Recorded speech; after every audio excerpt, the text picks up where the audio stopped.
Hello， 大家好，我係阿 May。今次咧，阿游公亦係我老搭檔啦。咁我哋中山設計院嘅一個院士嚇。咁啊，今日我哋嚟到咧，呢個咧係香牛湖嘅170方嘅另外一排嘅呢個別墅。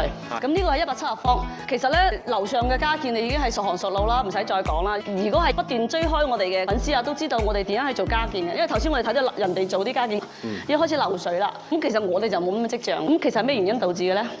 一個就係施工嘅設計嘅時候嗰個設計荷載唔夠啦，另外一個就係施工嘅材料同埋施工之後嘅養護不當啦。即係特別依家夏天咧，要養護咧，一個我哋要覆膜，第二個咧又要補水。如果呢兩樣冇做好嘅話咧，佢混凝土喺凝固嘅過程中咧就會乾裂嘅。係。第二個問題就係話嗱，如果我哋嘅業主方委同我哋去做呢一間屋，水面咧其實好容易沒過我哋呢間屋。咁請問我點樣做令到佢咁容易沒過我哋間屋咧？應該要點樣去防水更好咧？正常我哋就要四周圍要做擋土牆嘅，做咗擋土牆之餘咧，又要做外防水同埋內防水，咁樣咧先可以保證個水氣唔會滲入去室內嘅。不過咧，依家都叫水位低嘅時候啊，如果水位高嘅時候，好似我哋另外咁咧，其實沒咗我哋嗰個地基嘅啦，嗰個河床邊嘅啦。咁如果你按照咁樣做嘅話咧，如果我係業主，呢度有個問題就係話，你睇下佢呢個位置咧，其實係好矮，呢個應該係樓上嘅沉箱嘅位置係咪？係。因為第二個咧就係話嗱，佢其實未追平嘅，你睇下個地面嘅板梁係未追平嘅。如果呢度再加個小天花走平，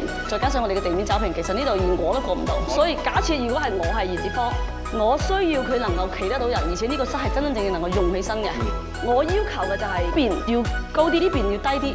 咁請問我要點樣先實現得到？我哋只能夠就話喺外邊做擋土牆嘅時候咧做高，室內嘅地面咧盡量挖低。就挖低嘅同時咧，要保證唔可以損傷原有結構個承台，保證原有結構嗰個基礎埋深。咁如果係咁嘅話，即係其實會唔會怕日後會反倒水咧？只要擋土牆做得好，地面做得好，同埋外防水、內防水做咗，其實就唔會嘅。咁嗰度位置使唔使再加個支會咧？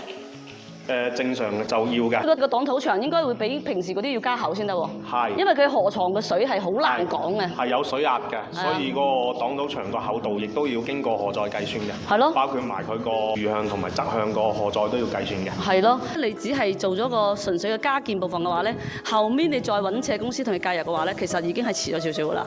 所以如果條件允許嘅各位咧，我建議你先做整裝嘅設計先，然後再做加建，再室內裝修，咁樣係最好嘅。成個規劃啊就會好好多，到每一個樓層嘅高度同埋嗰個家電電器整體嘅設計規劃都會提前去做報告係最好嘅。